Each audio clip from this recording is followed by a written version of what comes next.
Hello and welcome to Shore Lane. This is the program that is dedicated and committed to putting you on the right path in life. We talk about lifestyle, talk about food, talk about health, healthy living, talk about everything that has to do with life. We talk about properties.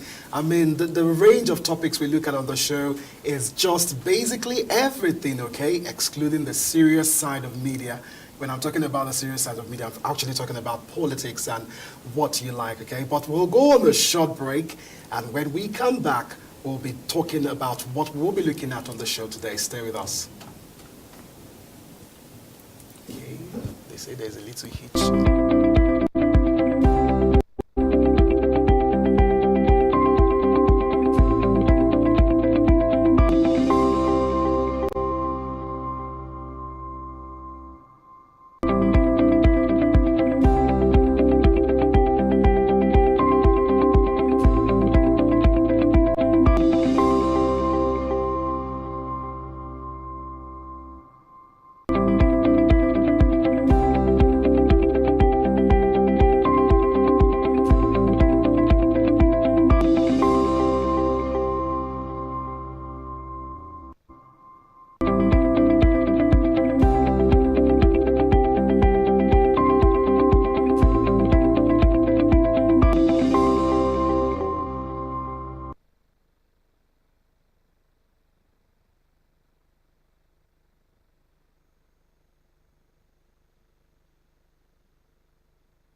Good to have you back on Shore Lane. Of course, I'm not alone in the studio today. I've got with me, two wonderful personalities. One is actually going to be helping us, unravel some of the mysteries about our topic today. And while the other person is going to be giving us, all the wealth of knowledge and experience that she has on this particular topic. Well, I'll start from the right first, which is actually your left, and because there's a principle that says ladies first, okay? And I've got with me a very gorgeous lady who's going to be helping us talk about this topic, and that has to do with Mrs. Nana Aisha Momodeji. And of course, she's the founder of Aisha Nutrition House. So good to have you on the show today, ma'am. Thank you. Thanks and at such me. notice, I'm really honored to have you on the show today. Thank you. And of course, just by my left, which happens to be your right here, is of course Mr. Adamu Yashim Jr. Good to have you on the program today. Okay, like our custom is on the show, I like to get our guests, just startled up a little bit by asking them some tricky questions before we go to the topic. Now, to the topic of today, we're going to be talking about something that's really exciting. We've done it before on the show, but this time around, we're taking it a little bit further. Talking about food myths. When we talk about food myths, we're actually looking at, misconceptions about foods, some things we've come to believe about food. I mean, crazy thoughts, and you just ask yourself, where did they get that from? So, of course, our expert is with us in the studio today. We'll be dissecting this issue, talking about some popular myths that have been believed. Some may be true, some may not be true. Some we may just have mixed feelings about them. Okay, now, before the questions, before we start talking about the topic, actually, I'll start with this particular question, and I'm directing it to you, ma'am. The first question says, if we had 10 birds on a tree, then a shooter shoots, how many were left? None. None. That's so brilliant. So how did you arrive at that answer? Well, because they will be scared for their lives. Because once they hear that gunshot, they'll be gone. Wow. So you actually aimed at one. Okay. And you probably had 10 on a tree. So you shot at one. The rest 9, what would they be waiting for? Of course, they'll be scared and they'll go away. Yeah. Wow, really, really awesome. So that tells you that our guest today, she's got all it takes for you to actually be informed about what we're looking at today, which happens to be food myths.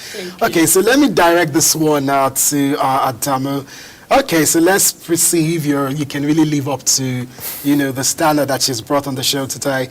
Okay, now this question says, what happened when the wheel was invented? What happened? The wheel, we all know the wheel. Yeah. bicycle wheel, so, there's just so many things that has to do with wheel. What do you think happened Well, after it was invented?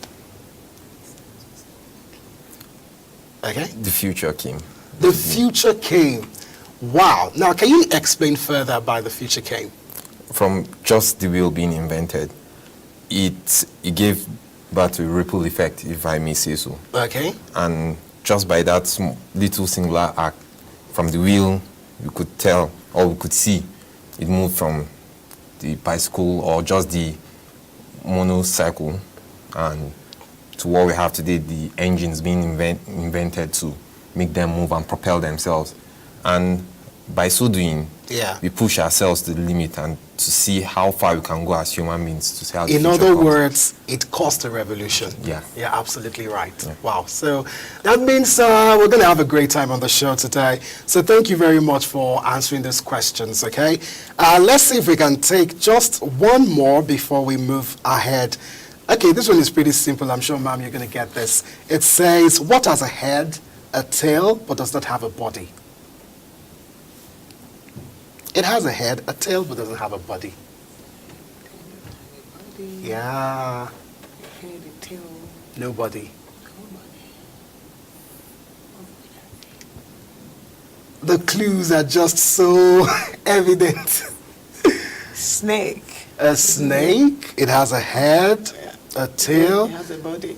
I wouldn't say. Wow. You want to try? Sorry, you Adamu? lost me there. Yeah, When I that's- mention the that's word, quite you'll be a tricky one. amazed. Honestly. I think Yeah, they always do. Okay. It's a coin. Didn't see that coming. A snake has a body, definitely. But a coin, it has a head, it has a tail, Yeah. but no body, of course. Yes. Wow. Okay, Wow. so let me direct this one to you. This is the last one we'll do before we look at the topic. It says, there are 8 men sitting on a couch. Okay, 3 legs break and 6 men leave. How many legs are remaining? Okay, could I Okay, Could I go? there are 8 men sitting on a couch. 3 legs break and 6 men leave. Shall I come again? Yeah. Please Okay, do. just I was do trying the to, I was trying to arithmetic. get the question. Do the properly. maths. Okay, now there are 8 men sitting on a couch. Yeah.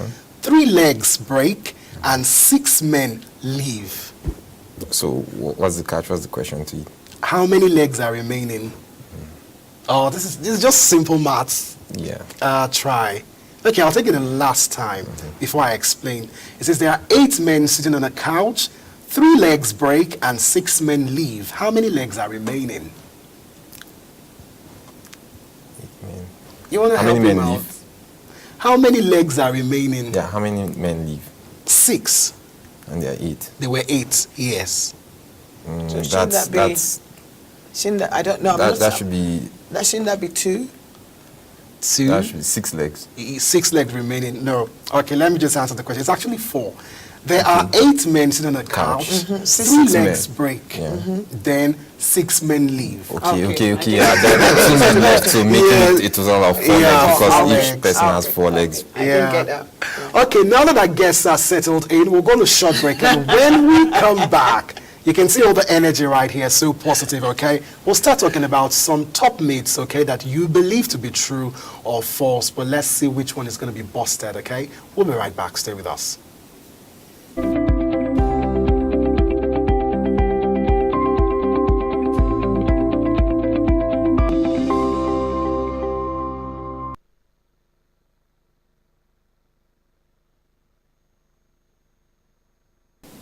Glad to have you back on Shoreline, and today we're looking at food myths, some of the misconceptions that have been, believed by so many of us. During the last show, we talked about so many myths, talking about eggs, and, we talked about a lot. So let's go straight to the first one, and this one talks about raw food diet. A lot of people believe in eating, raw foods. Saying, well, if you boil it, it's going to lose nutrients and all of that. But what are your thoughts on this? Do you think is it healthy? Like what I've got here says, a raw food diet provides enzymes that are essential to healthy digestion. So does it mean we should prioritize more of eating raw food? than having to eat, cooked food. Yes, but not all fruits. Okay. Basically, if we're looking at fruit and vegetables, because they contain a lot of vital nutrients that we need for our bodily function. So if we're talking about green leafy vegetables or fruits, so they should be eaten in their raw forms. Okay. Reason being that when you eat food in their raw forms, you take the live enzymes from them. And it's easier on your digestive system because some people have impaired digestive system and it's hard for them to digest food, especially when they are cooked. Okay. So for them, when they eat the food raw, the food that can be eaten raw, like vegetables and fruits, so then it's easier for them to digest, like I said, and the enzymes, it makes it easier. The live enzyme makes it easier for their digestive system.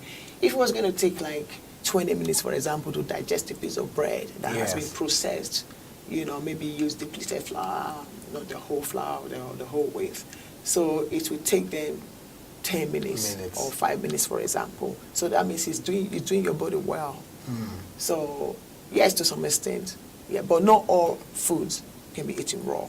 But the ones that can be eaten raw, yes. Okay, so now let's kind of give an example of the kind of raw foods that we should, eat, or foods that we can eat raw and foods that we can't eat raw. Okay, the food that you can eat raw, I've mentioned fruits and vegetables. Most vegetables should be eaten in their raw form. And you hear every time the nutrition experts will say, eat a lot of fruits and vegetables, at least eat five fruits or vegetables a day. Yeah. 5 fruits and 5 vegetables a day. It's because of the nutrient it contains, it's because of the way it will, help your body, especially for those who are unwell or those who want to move away from a processed or cooked food. So vegetables and fruit should be eaten raw. Like something like carrot. Carrot is a vegetable, but it's actually better if it's cooked or steamed. Is it because of its hard form now? No, not because of the hard form, because there are some vegetables you cook, and cooking it or steaming it, I would say steaming, for example, will help you to release the nutrients. Okay. So when you cook it, so carrots, for example, should be eaten steamed. Broccoli can be eaten raw, but some people see broccoli and are like, oh, broccoli, oh, I can't eat broccoli raw. It's actually better to eat broccoli raw. Okay. So like beetroot is a vegetable, it's a root vegetable. So now you look at beetroot, oh, why should I eat beetroot raw? Why should I eat it cooked? It's actually better to eat beetroot in raw form. I used to eat it, eat it when it's steamed. Steamed, okay. So the foods that you cannot eat raw, meat, for example, you can't eat it raw. Chicken contains a lot of bacteria when it's not cooked. It has to be properly cooked. And even when you prepare your chicken in the kitchen, you have to make sure that your kitchen is properly cleaned, especially if you have a young child that you're looking after. Yeah. So it's good to disinfect the area where you clean the chicken because of the bacteria it comes with. So you don't want it trapped, and then you will not spread it, for example, to other areas. So again, like rice should be cooked, not like overcooked. Anything you overcook, as food, you're actually depleting the nutrients. Okay. So you cook minimally, and because you eat to reap the benefit, your body to reap the benefit from that food. So some people eat raw food, like you've heard of vegans and other diets. So some people eat raw food because they know well, for example, and they've tried everything, and it hasn't worked for them. So they've decided to go the other way to eat raw food, and it's actually working for them. Now, I've got something here that it says, what about the claim by some raw food stars that our bodies have a limited lifetime supply of enzymes, and that by eating more foods with their enzymes intact, we'll be able to spare our bodies from using up their supply? Well, that's a very tricky one. I cannot comment on that per se. Okay. So we get a lot of enzyme from the food we eat, and it comes from raw food. Foods. When you overcook food, you're destroying the enzymes. So when you eat it raw, you're actually taking from that enzymes from the food. Now, let's look at this particular scenario because there are some people who feel as though, just like boiling it a little bit helps to remove like maybe bacteria or something that must have been attached to the fruit. Because sometimes when you go to the market, some of these raw foods that we consume, you don't know where they've passed through, maybe excreta has stained it. So a little bit boiling, would it harm? Well, the best way to do that is to wash your vegetables or fruits very well. Okay. So if you're washing your vegetables or your fruits, you need to wash it in the lukewarm water with a tiny bit of salt and a cup full of distilled vinegar. Yeah. So that helps you to remove the grits and also any pesticide. You don't know whether the vegetables or fruits have been grown with pesticide. So you do that to remove anything, bacteria or grits or anything like that. Well, not cooking it is not going to help you to remove anything if you haven't washed it. So you have to wash it first. But like chicken that I mentioned before, you wash chicken because chicken carries a lot of bacteria. You wash your chicken and you steam it or you boil it or you poach it. You cannot eat chicken raw. Of course. So there are some things you have to cook, to make sure that they are fit to eat. So, but in terms of vegetables, like the ones I mentioned, carrots is better. You can eat carrot raw, but a lot of people don't know that it's best eaten when it's slightly steamed. Okay. Because when you steam it, it helps to release, the health benefit or the nutrient that you're supposed to be taking from it. All right. Wow. Thank you very much. Okay. Now, Adamu, before the show, you were talking about this particular food myth. So our professional is here. Can you just let it out? Okay. You hear of one or two funny myths here and there that people talk about in common, especially in our society, as you know, in Africa and particularly here in Nigeria. Yes. And you hear people say, if you have just taken Gary, you're not supposed to take a bottle of Coke afterwards. and then you wonder, okay, what happens? What's the reaction that goes down in your body system or in your stomach when you make that kind of combination? And you just wonder, you get. So I don't know what happens. Is it because, for me, I was thinking about it earlier and I was like, we all know that Gary swells. So is it that when you take Gary and then you take a bottle of Coke with the carbonated nature of the drink and all, it goes down and causes a reaction that nobody understands and then something happens to you, just one or two things like that. So, ma'am, over to you. What would you say? Well, I cannot really comment on something like that, but people come with different things, Yeah. Basically, like you said, when you look at it, I've just had Gary, and when you put water in Gary, it does expand, and you're looking at if that is in my stomach, and if I put a bottle of Coke with it, so what will happen? So, basically, when you eat, really, you should wait. It's either you drink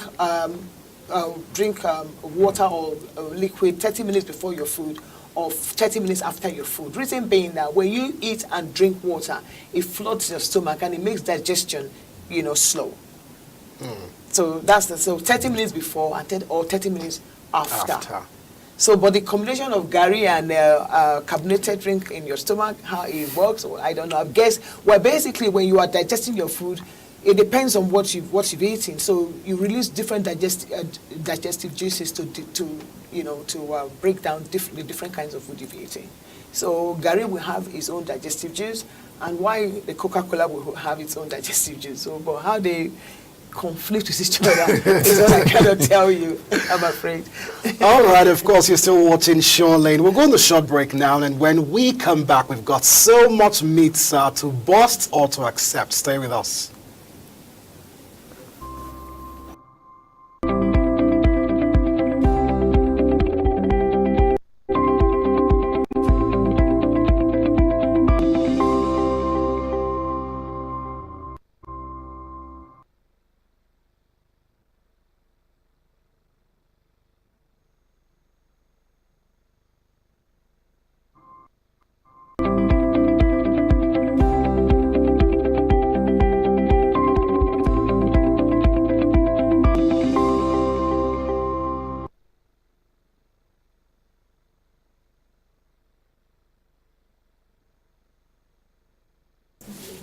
All right, glad to have you back on Shoreline right here on NCTV. If you've been missing out on all the action and you just joined us, well, this is the place where we get to, set you on course, okay, for a good life, whether it has to do with your health, whether it has to do with your finances, everything, okay? This is Shoreline, and I have with me two wonderful personalities. First, by my right is, of course, Mrs. Nana Aisha, who's been doing great work right here on the show. Thank you so much once again for being with us.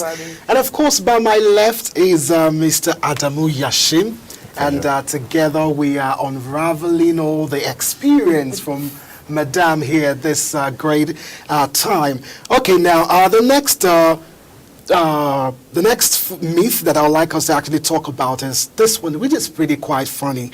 It says calories eaten at night are more fattening than those eaten early in the day. What do you have to say about that? Well, the word fattening there is, when you become horrible. No, when you say calories eaten at night is more fattening. Yes. Well, basically, your metabolism is, you are more active during the day, and your metabolism is faster during the day because you are active. Yeah. And whatever you eat during the day, if you are active, you metabolize, you burn it very quickly. And if you are the type that if your job involves sitting down and active, then that calorie you are not using it, you are piling on. Let's say you had a massive plate of eba and soup, okay, and you sit down all day to do your work, you've not used it, so and maybe you are not the type that actually exercise, okay, so that sits in your body. Maybe in the evening you repeat the same thing. Come on. So what do you expect? So it depends on what you eat in the evening. Like in the evening, you are less active, so metabolism slows down in the evening. So what you eat matters in the evening.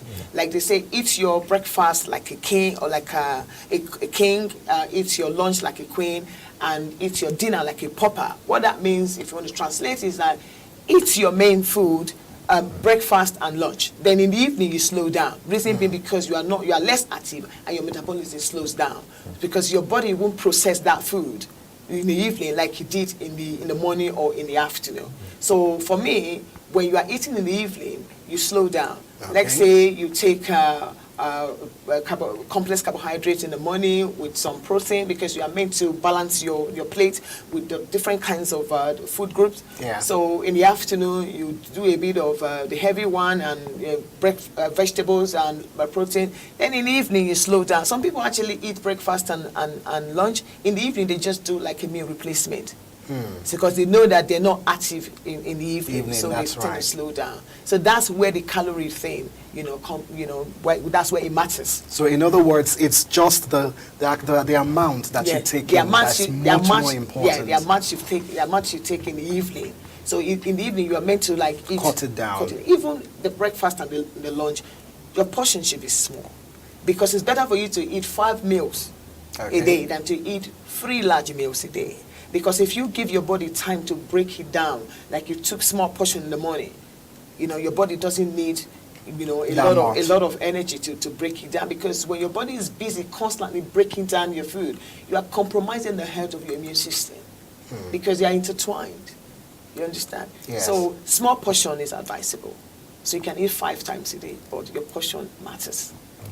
So of course you've heard that. Now I think that's where just the clarification is. So the amount you consume is what's most important, yes. And from your advice, it's better to have it more in the afternoon because of the activity that you will do to burn it down in the evening. When I say more, like starchy food. Okay. You need that for energy anyway. So starchy food, provides energy for you. So starchy food, eat a healthy breakfast that contains, healthy fat, complex carbohydrate, and tiny bit of protein. In the afternoon, maybe another complex, if you are not watching your weight. Okay. Because if you are watching your weight, you need to cut down complex carbohydrate.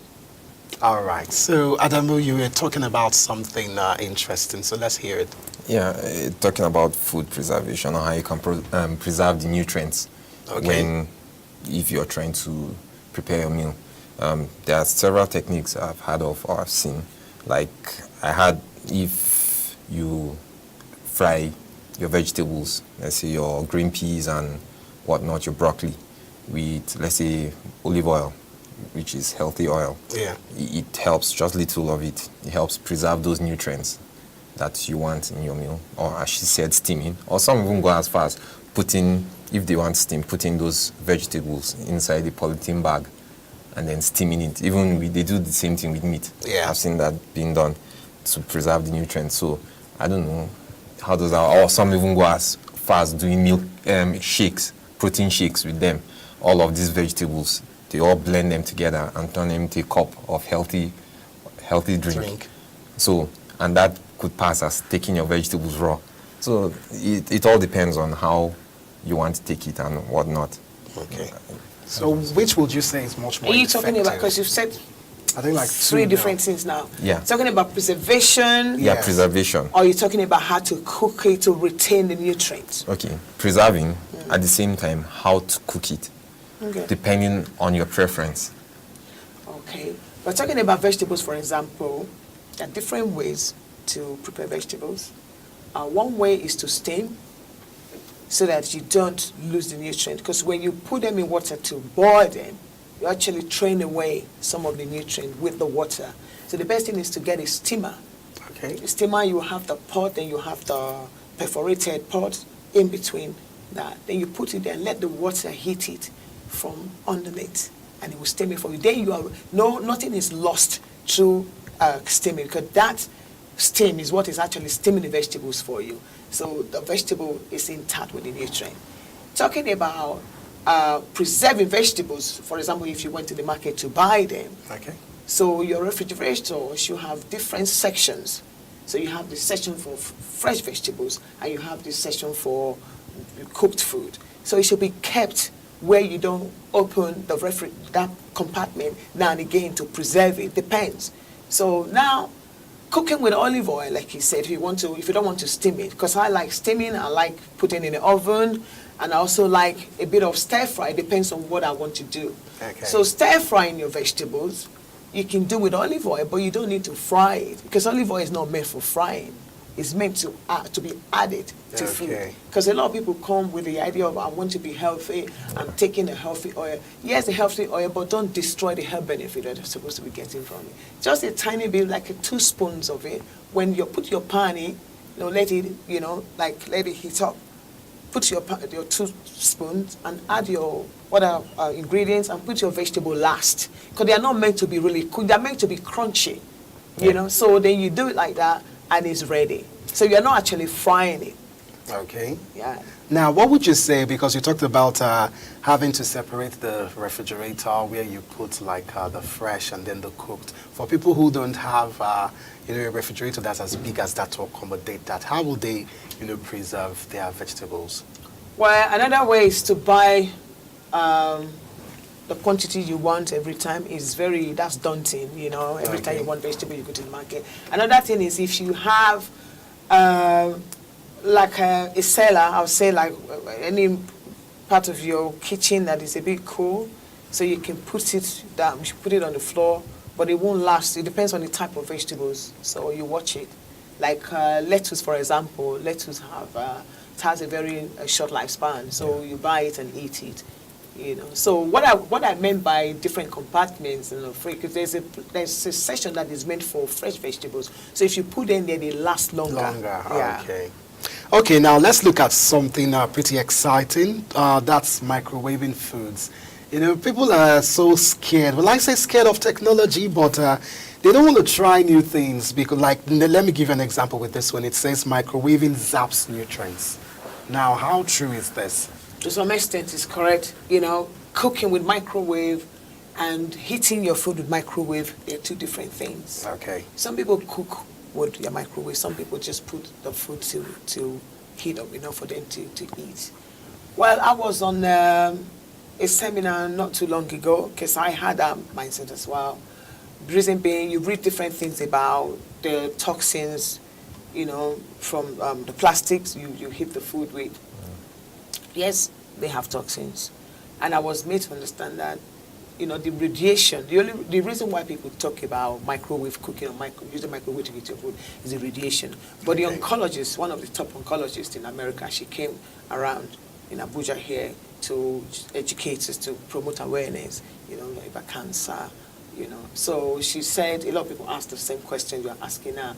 She said, no, you know, research or any studies has found, you know, the radiation that you get from microwave harmful, Okay. you know, well, bad enough to cause cancer. But common sense, listen, you know, here we're used to our, you know, native way of heating your food, you know, on your cooker Stove or your or stove. gas, or yeah. Yeah, but if you're the type you don't have to, you can do a microwave. But instead of using the plastic, you can use normal plates.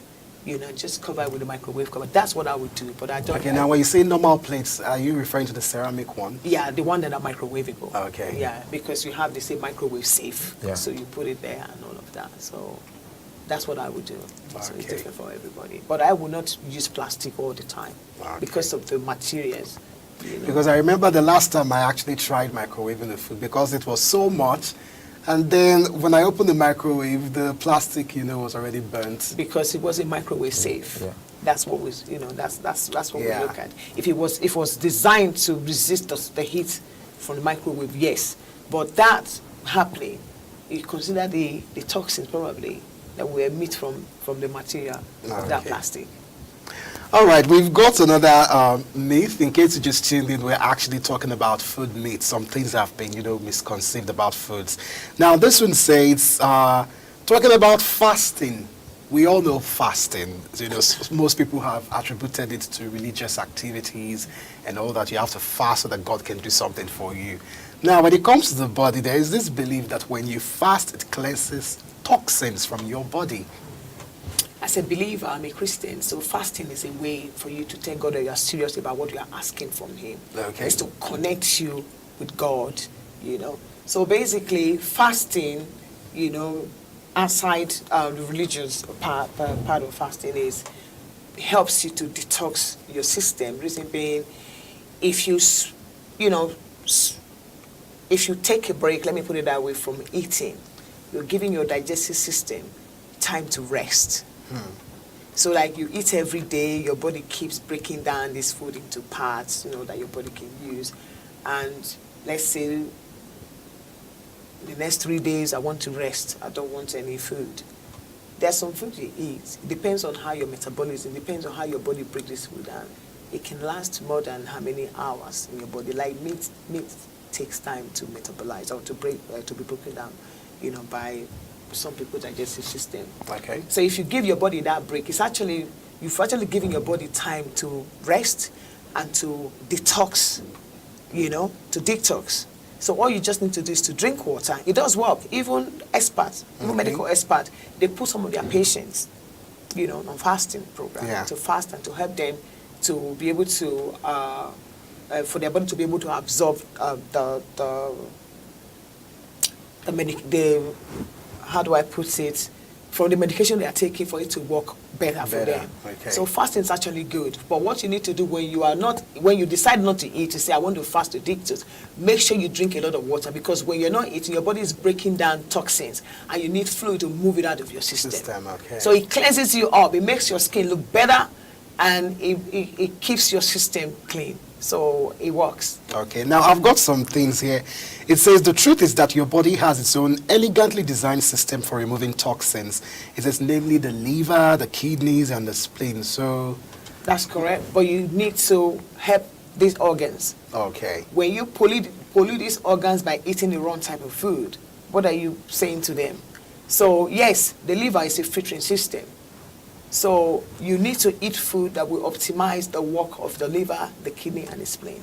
If you're eating the wrong type of food, if you're not looking after your body, if you're not drinking enough water, you're not helping these organs. All right. Well, of course, it's still Charlene. We'll go on a short break, and when we come, we'll actually be wrapping up our discussion. Stay with us.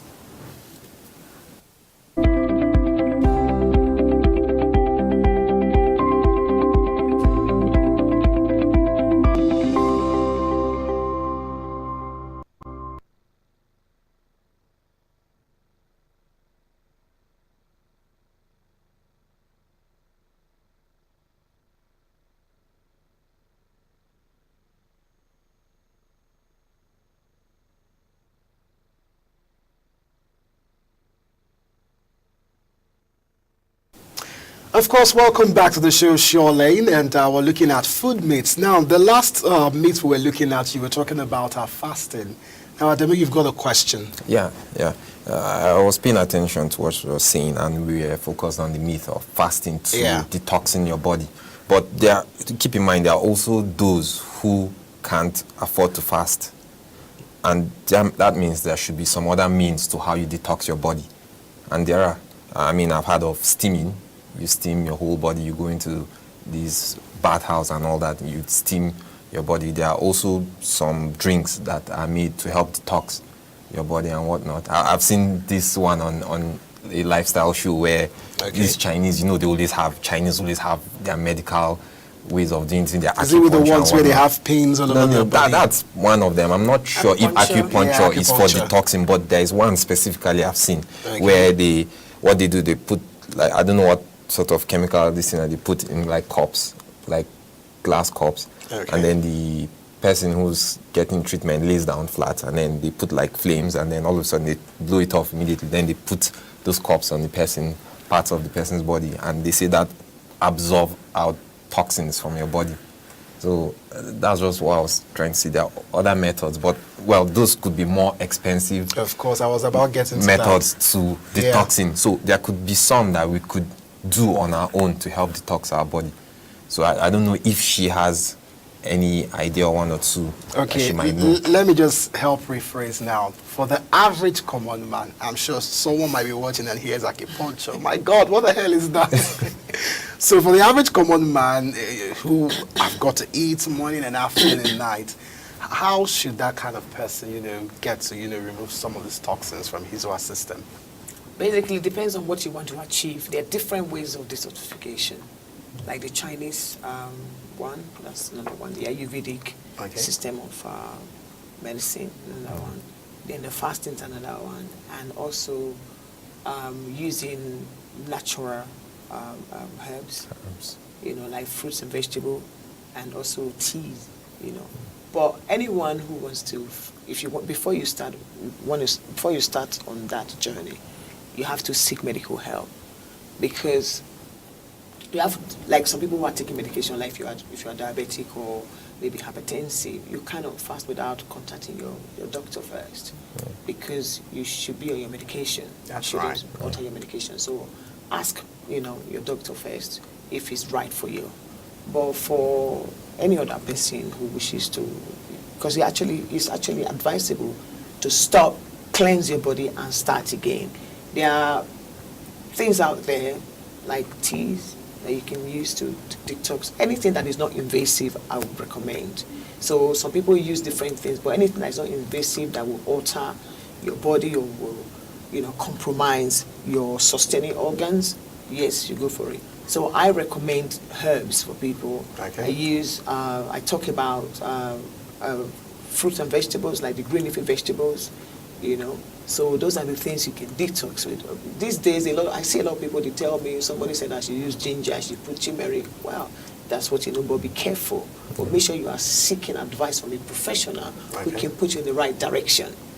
Some people may already have liver problem, and you may not know it, and you're going to take something that will compromise your liver, that will lead to something, detrimental to your health and all of that. So that's why you need to be careful. And detoxing shouldn't be more than 3 days. If you want to do it without supervision, and if you're well enough to do that. But if you're going to carry on beyond 3 days, I think you should be monitored. You should seek medical advice before you do that. So not eating, if you decide not to eat in the morning, that detox for you, you are resting, your system is resting, you eat in the afternoon. But whenever you are detoxing, make sure you eat something light, because there's no point detoxing if you're putting in again a lot of things. So when you are taking vegetables and fruits to detox, follow it with lots of fluid, because as you are doing that, your body is breaking down toxins. But if you're not flushing these toxins away, they remain in your body. So take a lot of fluid in form of clean water and tea. Okay, now we've got one more before we wrap this up. Now, people talk about weight. A lot of people are careful about the way they look. They don't want to look too fat and, Now, this one says, I have a weight problem because I eat foods like wheat or dairy that my body can't process. Is that the excuse, or they are just trying to cover something up? It could be, because I'm one of the strongest advocates of eat according to your blood type. Now, before you move forward, can you explain that? According to your blood type, I think this is the first time I'm actually hearing this. Okay, there's a book written by Peter D'Adamo, the American author. He talked about tailoring your diet to your blood group. There's a lot of explanation, so this program is not enough to go into that. But I'm just going to paraphrase everything. Basically, if you eat according to your type, there are 3 categories, in that program. It's highly beneficial foods, the neutral, and the avoid. The highly beneficial is like, giving your food the right type of food, the food it needs to thrive. So that means you are feeding your body with what your body needs. Then the neutral is neither bad for you nor good for you. So you can actually combine it with your highly beneficial. Then the avoid is like poison to your body. Just because wheat is food doesn't mean it's good for everybody, according to Peter D'Adamo, and I support it because I use it and it works for me. So wheat, some people cannot digest it because of the gluten in wheat. It's a protein wheat that your body cannot. Some people's body cannot, break down, metabolize. So, for me, I'm old blood group. It doesn't matter if you are positive or negative. It has nothing to do with it. You are old blood group. Okay. So for all, wheat is a culprit to your weight gain. Your body doesn't digest it, and apart from that, the scary part is that it alters the absorption of other food. Okay. When you eat other food with wheat, or when you eat other food and eat wheat, it alters the absorption of nutrient from this food. So that's like I have to be careful that's about like this a killer. because I'm actually old. Okay, that's like a killer to me if I was eating wheat. Then the A has its own, B has its own, AB has its own. Meat is very good for me because my stomach lining is slightly acidic, so I can metabolize meat, very well. Okay. Meat is a culprit to their weight gain, so their body doesn't, use meat, so it stores in their body as fat. So actually, I'm giving away my consultation for free. Because that's fine. No, but of course, we're going to be displaying your website. So basically, so yes, wheat and dairy. Dairy is another thing too. That according to Peter D'Adamo, our ancestors were hunters. Okay. They didn't eat dairy. They didn't eat grains. Wheat is a grain. So dairy is not good for us. So we are good with dairy alternative, the plant-based milk rather than the animal-based milk. All right. So that person is right, according to Peter D'Adamo, and I will strongly, say yes because it has worked for me, and I've been eating for more than 10 years, according to my blood group. Wow. So Adamu, any final thoughts or observation before we wrap this up? Yeah, there are 1 or 2 based on putting on weight according to how you eat, and you hear funny methods that people employ to try, come up with to try to lose some weight, and they go to extreme methods trying to do that. And you see people, the one that always gets me is, you see someone, I'm not taking the normal Coke, I'm taking a Diet Coke. I'm like, what's the difference? It's just marketing strategy just to get you to buy their Coke, their product. And or you hear people saying they're buying slimming tea. I'm like, okay, for me, what I do know, if you follow on exercise experts, the best way to lose weight is to work it out. The natural way. Work it out and lose those calories. So what would you say? Wow. But I'm team natural anyway. I'd rather not get fat than want to lose the fat. Yeah, but when say that again? I'd rather not get fat than want to get fat to lose the fat. I thought I heard that wrong. Yeah. Well, when you are desperate, you do anything to get you out of that situation. So, but basically, people who spend thousands or millions of naira or pounds or dollars, looking for things to give them quick fix, they are wasting their time. Or even go as far as plastic, that's liposuction. Yes. That's when you're desperate. So what I do say to my clients is, it's taking you 5 years, 10 years to gain this weight. Why do you think you go away in 2 weeks? If you're coming to me because you want to lose weight in 2 weeks, I can't help you. Some people say, you are too strict. No, I would tell, don't come and waste your time. Don't waste mine. Because when you are desperate, if you are not achieving results, you blame me. So what I say to people is that you lose it in a natural way. It's a slow and steady thing. First thing is, do you have the motivation to lose weight? Why do you want to lose weight? I ask my client, why do you want to lose weight? Is it because you want to look good? Is it because of health problems? Is it because of peer pressure? Or because of, I don't know. Tell me. Because if you don't have any strong reasons, you are not ready. Do you understand? For example, if they say, oh, you have 2 weeks to live and you need to, if you lose weight, you'll be okay. That means you're ready to lose weight. And if you're not like, oh, I don't have money to keep buying clothes every year, I need to lose weight. Well, it's okay. So what I say to people is that eat well, exercise. There is no way you can lose weight without exercising. Exercise is key. It's not even off and on a one-off thing. It's a lifestyle, not just for weight loss, but for your organs. The older you get, the more exercise you need. Because the way you digested food 10 years ago, it's not the way you digest food, because your organs are also, aging. So you need to help your organs. So eat well by eating. Some people say, I don't eat carbohydrate because I put on weight. I don't eat that. You need the 4 main groups of food to eat and to give you that, that nutrient, that thing you need from food. So you need to eat all right. Carbohydrate is important. You just need to choose the right type of carb. Complex carbohydrate, whole grain, whole wheat. You're going to buy depleted carbohydrate in form of white bread, white pasta made from white flour or any of that. No, it won't work.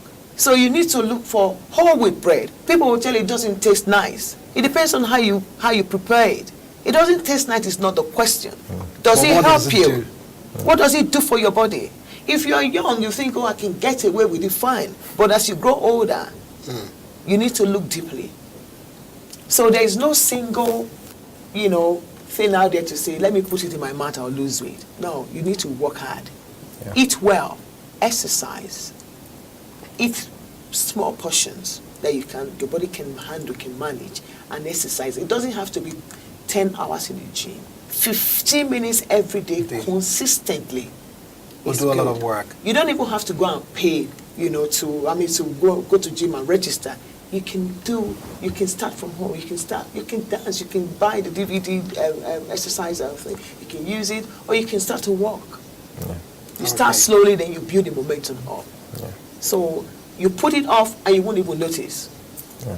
Wow, thank you so much for all of this knowledge and goodness you've been sharing with us on the show today. Thank you. Okay, before we go, we'd like to play a little bit before we go. Now, I'll call this one a game of Never Have I. So I just ask you some questions and you're like, Never Have I. And if you really want to know, we'll get to look at it more. Okay, now this one says, have you ever had to run to save your life? Never, have you? Never, ever?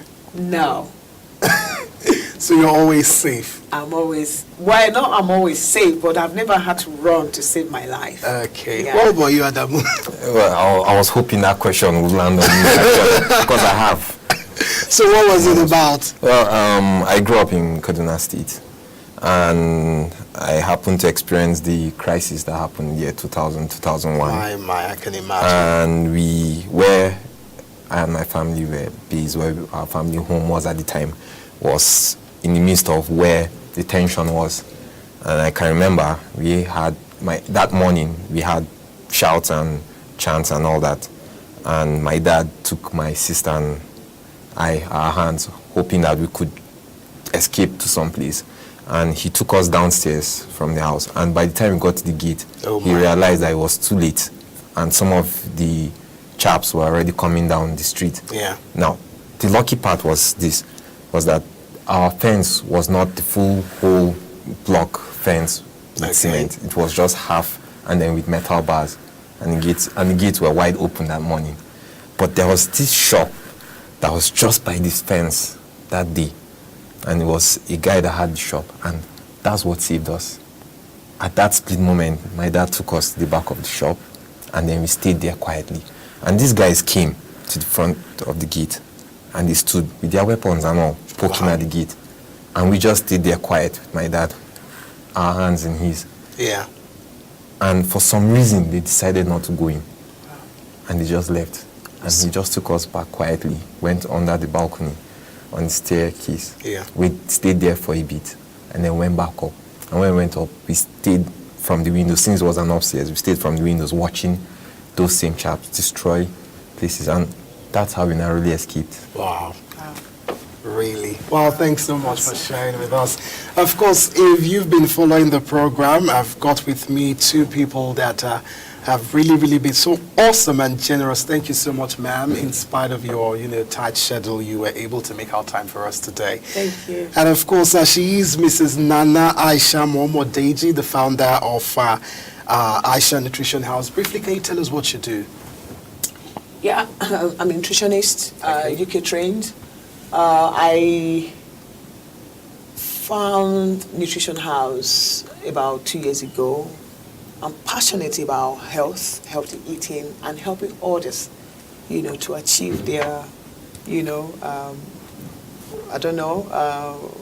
Healthy status? Healthy status, or, their weight loss goals and all of that. So, and also I am into creating recipes because people see healthy food as not tasty. So the thing they say first, well, it doesn't taste nice, it's bland. No, I just create recipes, Okay. I make people to eat the food they never have thought of eating. And also I advocate unadulterated foods. I'm a co-founder of the organic Abuja Organic Farmers Market. So we, look at areas where some foods are not well represented. So there are some that are underutilized. Yeah. So people just look at a handful. People talk about beans, rice, indomie, and all of that. But there are tons of healthy food. That we can also that we can eat. So we promote that, we showcase the foods, and we let people know that these foods are available. And you can't believe we have like healthy oils that are actually, they've actually mashed olive oil in this country. So can you give us your website before we go? My website is www.nutritionhouse.ng. I'll repeat that again, it's www.nutritionhouse.ng. Well, thank you so much for being with us on the program. Thank you very much. And of course, for having Adamu, me. thanks for co-hosting with me today. Pleasure. And there you have it. That's a wrap of Sure Lane today. Of course, I do know that your mindset has been changed, and with all the information that has been put out there today, you'll actually take a step to make your life more richer and, of course, more healthier. Well, my name is Mono Balagbobo, and I'll be wrapping up the show today. See you tomorrow on your favorite lifestyle show, Sure Lane. Thanks for watching.